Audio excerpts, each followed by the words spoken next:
Bonsoir à tous, bienvenue à ce flash d'information. La lutte contre le travail des enfants s'accentue en Côte d'Ivoire. Les artistes ivoiriens s'impliquent dans le combat. Ils sont en formation. Ce renforcement des capacités est organisé par le Comité national de surveillance des actions de lutte contre le travail des enfants, présidé par la première dame Dominique Ouattara.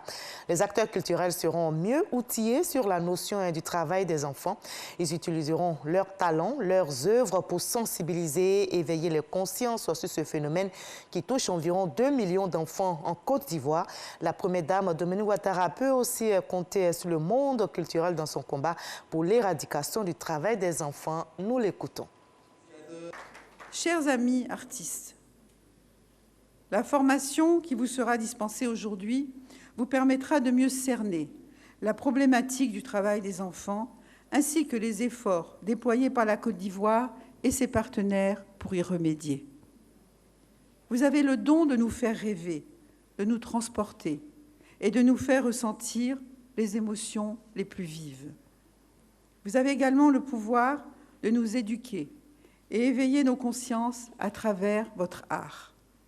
N'hésitez donc pas à vous approprier cette lutte à travers vos œuvres artistiques respectives afin de préserver nos enfants contre ces pratiques qui nuisent à leur plein épanouissement.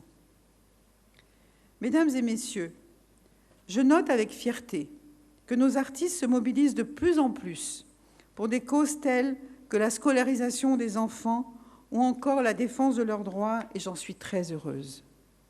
J'encourage donc toutes les initiatives qui visent à soutenir et à aider les plus démunis, car c'est dans l'amour et la solidarité agissante que nous parviendrons à bâtir une nation forte, unie et prospère. Et la Côte d'Ivoire peut aussi compter sur le soutien de son partenaire, l'Union européenne.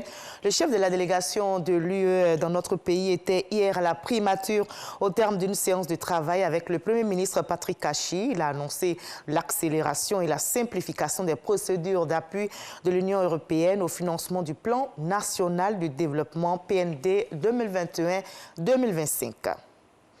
Les relations sont aussi très bonnes entre l'AFD, l'Agence française de développement et la Côte d'Ivoire. Les deux parties ont signé une convention aujourd'hui pour soutenir la filière coton. Plus de 26 milliards de francs CFA seront décaissés pour financer le projet d'appui à la résilience des systèmes cotonniers du Nord. La signature a été faite par le ministre de l'Économie et des Finances ainsi que du budget du portefeuille de l'État pour la partie ivoirienne et par le ministre français de l'Économie, des Finances et de la Résilience ainsi que par le directeur général de l'AFD.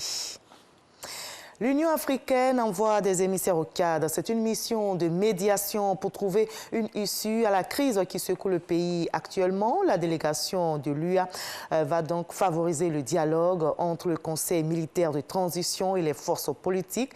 Cette délégation veut aussi s'assurer du respect du cadre de départ, à savoir une transition de 18 mois maximum. Les émissaires de l'UA doivent rester 10 jours sur place. Ils produiront un rapport à l'issue de la mission. Le rapport devrait permettre au Conseil paix et sécurité d'adopter une position définitive sur les mesures à prendre, car ce dossier provoque depuis 8 jours de fortes tensions en interne.